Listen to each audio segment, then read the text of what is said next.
Hello, friends. Today I would like to give you a list of the most mind-bending films that you can actually watch. These are my favorite kind of films, well, along space operas. I'm a bit of a geek, as you probably have surmised so far. So let's start with the well-known Primer, made by Shane Carruth, shot in 2004, I believe, using 16mm film. It's an amazing sci-fi film where you have to really think for days afterwards in order to see how the mechanics of it actually work, of time travel. It's a beautiful film. If you haven't watched it, you should absolutely watch it.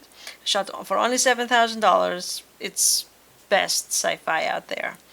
Then it's Coherence, shot in 2012, I believe, by a Bay Area software engineer. Put his own $50,000 on the table, and he actually shot this. It's about multiple timelines, and again, you have to think about it for days about who's from which timeline, and what's going on over there. Beautiful film. Then there's of course Memento, the first big hit of Christopher Nolan. You probably have watched this, but if you haven't, go for it. Mulholland Drive, of course, by David Lynch. Videodrome.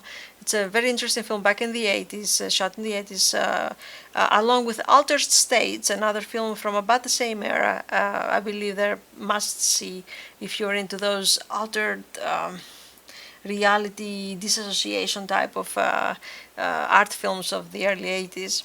And then we have The Endless and The Resolution.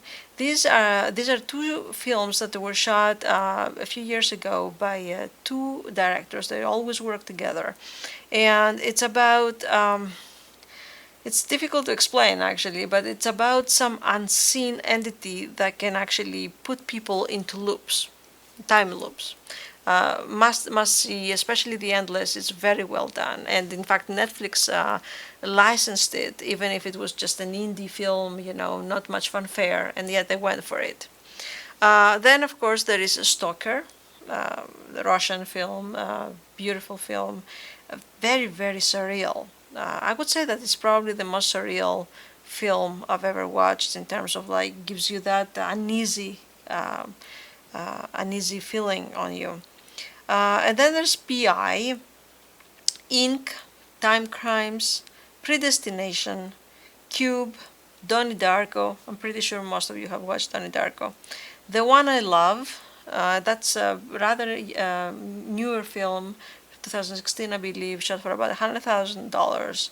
It's an interesting film. Eternal Sunshine of the Spotless Mind, also another very surreal film. Jacob's Ladder, that's more on the horror side, but still quite surreal. Solaris, the original version, the Russian original version, and of course Existence. And then here I would like to say something, having mentioned Existence. Back in the late 90s, there were 5 films, 5 of them, that they were all dealing with the same thing, about that this reality is kind of a simulation, and there's another reality that's more real than this one. And these ones were The Truman Show, Dark City, Existence. I can't remember the other one, how it's called. It's called The 13th Floor. And of course, The Matrix. These 5 films all deal about the same with the same thematic topic, essentially.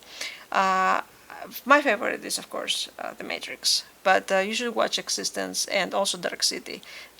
And the reason I mentioned those 5 films is because I truly believe that they were given to us, to humanity, as a gift by some other entities outside of our reality, because they all came around the same time, 5 of them.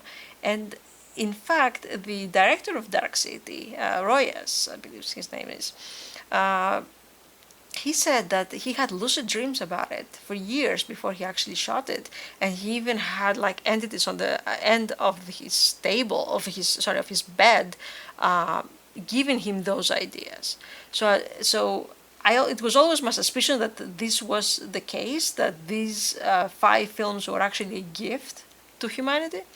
And just last year, I believe, I heard his story about getting those ideas from weird entities on the side of his bed, and that kind of like crystallized my opinion that this was the case.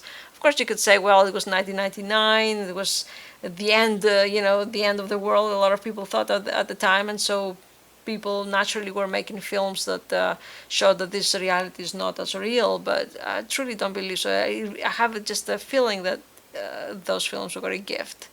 Maybe I'm thinking too much. But thanks for watching.